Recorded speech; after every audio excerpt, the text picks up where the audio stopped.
अस्सलाम वालेकुम। वालेकुम सलाम। बोले। सर, आपके बच्चे का एडमिशन हमारे स्कूल में करवाया है आपने, जी बिल्कुल तो करवाएं। मुझे इस सिलसिले में आपसे बात करनी थी। जी जी।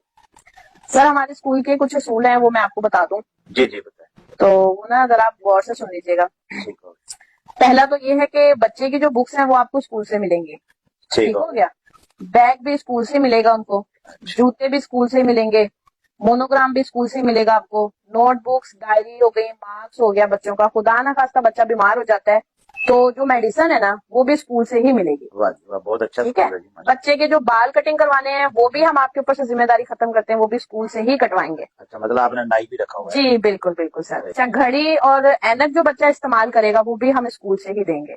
ये भी हमारे यूनिफॉर्म में मस्ट है। ठीक है, ये भी आपको स्कूल से मिलेगी। लंच बॉक्स भी आपको स्कूल से ही मिलेगा। वो आपसे ये पूछ रहा था कि ਇਹਦਾ ਰਿਸ਼ਤਾ ਅਸੀਂ ਲੱਭਣਾ ਜਾਂ ਉਹ ਵੀ ਸਕੂਲ ਵਾਲੇ ਹੀ ਦੇਣਗੇ।